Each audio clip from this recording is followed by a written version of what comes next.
할렐루야, 반갑습니다. 조영환 목사의 15분 성경 공부. 우리가 언제, 지난주까지는 우리가 그 하나님에 대한, 특히 성부 하나님에 대한 그러한 이야기를 나누었고요. 우리 오늘부터는 우리가 한 5번 정도에서 이제는 두 번째 성자 하나님에 대한 이야기를 함께 조금 하려고 합니다.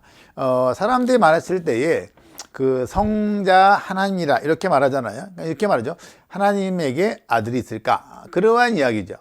그러니까 하나님께 아들이 있다라는 그러한 이야기를 종교마다 좀 받아들이는 게 좀 달라요. 쉽게 말하면 그 무슬림 있잖아요. 그 무슬림들은 하나님이 그 마리아와 관계에서 예수님을 낳았다. 그래서 무슬림들은 그 삼위일체를 하나님, 마리아, 예수님 이렇게 보는 또 경향들이 있습니다. 또한 힌두교 같은 사람들은 이러한 하나님이 아들이 있다라는 그러한 것에 대해서 받아들이는데 별로 어렵지 않습니다. 그러한 모습 가운데 있을 때에 특별히 우리가 성경 말씀 가운데서 요한복음은 특별히 예수님을 하나님의 아들로 또 우리들은 하나님의 자녀로 그렇게 묘사하는 게 굉장히 많습니다. 사도 바울은 예수님을 아들로 말하고 또한 우리들은 하나님께서 입양한 양자다 이렇게 많이 또 묘사한 적도 있었거든요. 그렇다면 정말 우리가 예수님을 하나님의 아들이라고 고백할 때에 그것은 과연 무엇을 의미하는가? 이게 중요합니다. 예수님은 하나님의 아들이십니다. 그것이 과연 무엇을 의미하는가? 특별히 이러한 말씀 가운데서는 그 요한복음 5장에 보면 아마 이 말씀이 조금 더 구체적으로 잘 나와 있는 것 같습니다. 혹시 여러분들도 요한복음 5장 말씀 한번 쭉 읽어보시면 아마 오늘 듣는 그러한 말씀과 강의에 대해서 훨씬 더 아마 이해하는 데 도움이 많이 되실 거라 생각이 되어져요. 그 요한복음 2장 가운데 보면 5장 가운데 보면은 성자께서는 예수님께서는 하나님이 하시는 일은 내가 다 할 수 있다. 다 할 수 있는 권한이 있다. 그렇게 말씀하시는 부분들이 많아요. 특별히 5장 17절에 보면 이렇게 말씀해요. 내 아버지께서 이제까지 일하시니 나도 일한다. 이러한 모습이거든요. 이것은 안식일에 예수님이 일하시는 그러한 모습이거든요. 근데 예수님이 왜 안식일에 일하는가? 라는 그러한 질문 가운데 그렇게 말씀하시는 거죠. 내 아버지, 하나님은 지금도 일하신다. 하나님은 안식일에도 일하신다. 하나님께서 만약에 온 우주 만물을 안식일에 하나님이 붙잡고 계시지 않으면 우주가 어떻게 될까요? 아마 엉망이 되겠죠.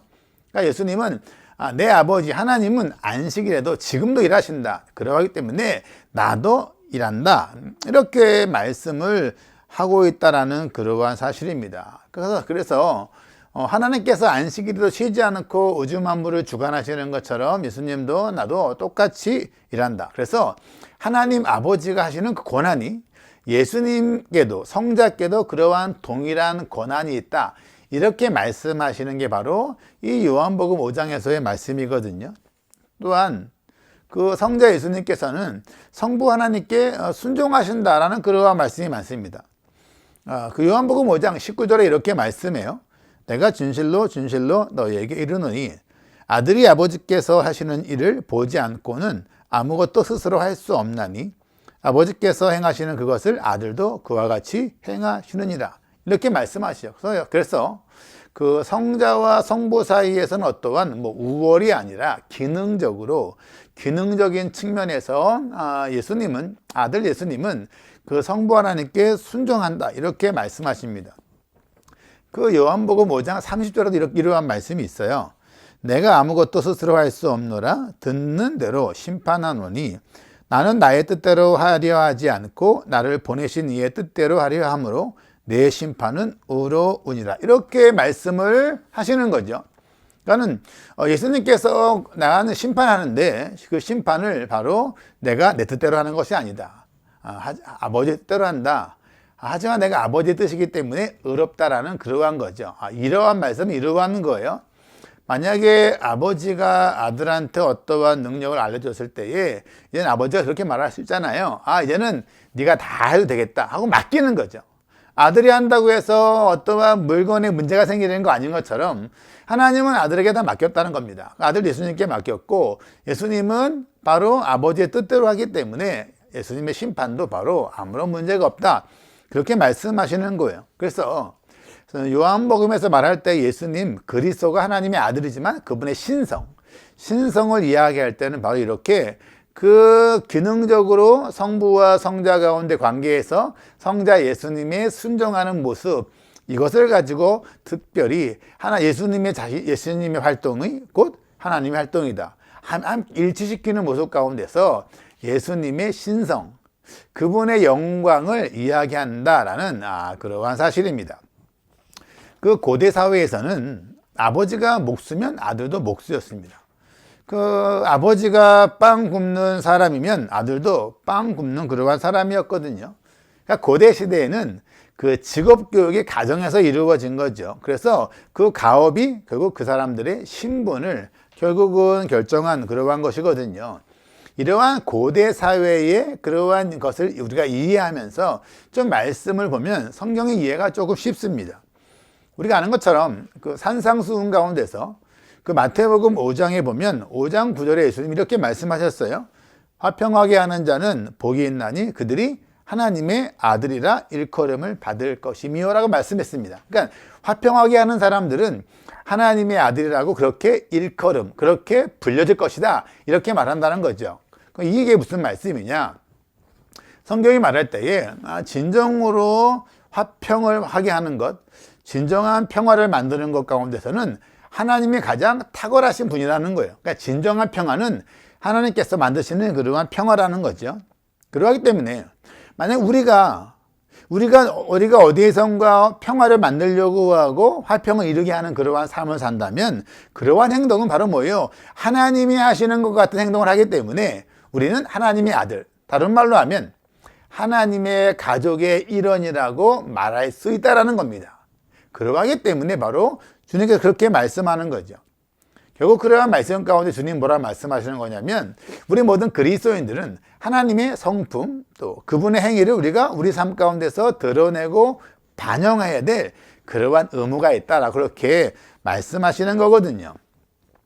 우리가 말하는 것처럼 누가 정말 진정한 아브라함의 자손인가? 혈통적으로 태어나는 게 아브라함의 자손이 아니잖아요. 결국 뭐예요? 아브라함 같은 그러한 믿음으로 살아가는 사람, 그가 바로 아브라함의 모습을 닮은 거기 때문에 그가 바로 아브라함의 후손이다, 자손이다, 이렇게 말하는 것처럼 예수님은 그렇게 말씀하는 겁니다. 예수님은 하나님의 행위와 예수님의 행위가 일치된다. 그러하기 때문에 나는 하나님의 아들이다, 이렇게 말씀한다라는 그러한 사실이죠. 그러하기 때문에 바로 예수님이 하나님의 아들 되시는 그러한 유일한 이유와 근거가 있다면 바로 거기에 있다는 겁니다. 내가 하는 모든 일들은 하나님의 모습을 드러낸다. 하나님의 말씀에 순종하는 것이다. 그러하기 때문에 예수님은 바로 하나님의 아들이기 때문에 그러한 신성을 가지고 하나님이 하시는 모든 일은 예수님도 하실 수 있다. 이게 바로 성경이 말하는 예수님의 아들 되심이라는 그러한 표현입니다. 아까 말씀드린 것처럼 하지만 기능적으로는 또한 성자 예수님은 성부 하나님께 늘 순종하시죠. 거기에 대한 중요한 사건이 바로 뭐냐면 예수님께서 십자가를 지시기 전에 졌던 그 골고다에서의 겟세마네에서의 그 마지막 기도하시는 모습이거든요. 예수님 뭐라고 기도하십니까? 그 어려운 가운데 있을 때 예수님은 내 원대로 마시옵고 아버지의 원대로 되기를 원하나이다, 이렇게 기도하셨죠. 그러니까 성자 예수님은 성부 하나님께 순종함으로 말미암아서 하나님께서 무엇을 원하시는가를 세상에 드러낸다라는 그러한 모습입니다. 그래서 예수님이 왜 하나님의 아들인가? 예수님처럼 성부 하나님께 그렇게 하나님의 뜻대로, 아버지의 뜻대로 온전하게 순종하신 분은 그분밖에 없습니다. 우리가 일부분 할 수 있지만 우리들은 극히 일부분이죠. 예수님만이 하나님 아버지의 모든 뜻대로 순종하신 유일한 분입니다. 그래서 그분이 하나님의 아들인 거죠. 그분을 통해서 하나님을 드러내신다라는 그러한 사실입니다. 그러하기 때문에 우리가 그러한 모습 가운데서 우리는 그 성자 예수님의 영광스러움을 우리가 함께 볼 수 있는 겁니다. 또 우리가 아는 것처럼 요한복음의 5장에 보면 24절에 이렇게 중요한 말씀을 하세요. 내가 진실로 너희에게 이르노니 내 말을 듣고 또 나 보내신 이를 믿는 자는 영생을 얻었고 심판에 이르지 아니하나니 사망에서 생명으로 옮겼느니라. 이렇게 말씀하는 거죠. 예수님이 이렇게 말씀하는 거예요. 예수님이 하신 말씀을 믿는 것은 하나님의 말씀을 믿는 거다. 예수님의 말씀을 믿고 따르는 것은 곧 하나님의 말씀을 믿고 따르는 것이기 때문에 그들에게 생명이 있다. 생명을 주시는 분이다. 다시 죽은 자도 다시 살리시는 그러한 분이시다. 그러니까 생명을 주거나 죽은 자를 살리는 그러한 일은 하나님뿐이 못하시는 거거든요.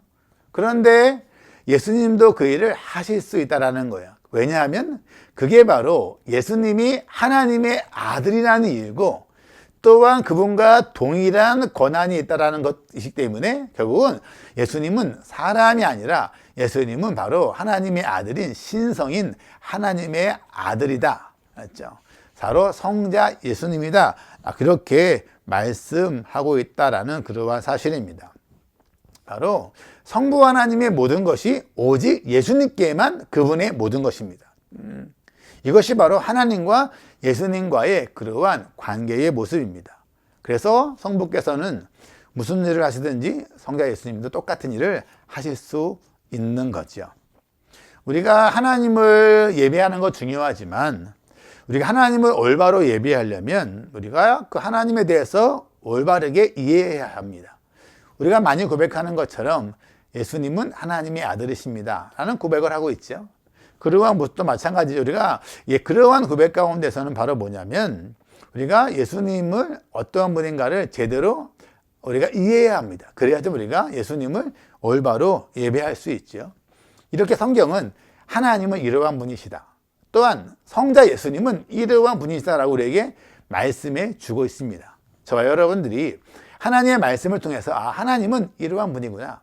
성자 예수님은 이러하신 분이구나. 그래서 나는 바로 성경에 말씀하신 대로 나는 그 하나님의 아들 예수 그리스도를 나는 믿는다 라고 고백했을 때에 하나님의 아들 예수 그리스도가 어떠한 분인가를 분명하게 알고 그분을 올바르게 예배하고 섬기고 살아가는 그러한 믿음의 삶들이 우리 모두의 삶이 되기를 바랍니다.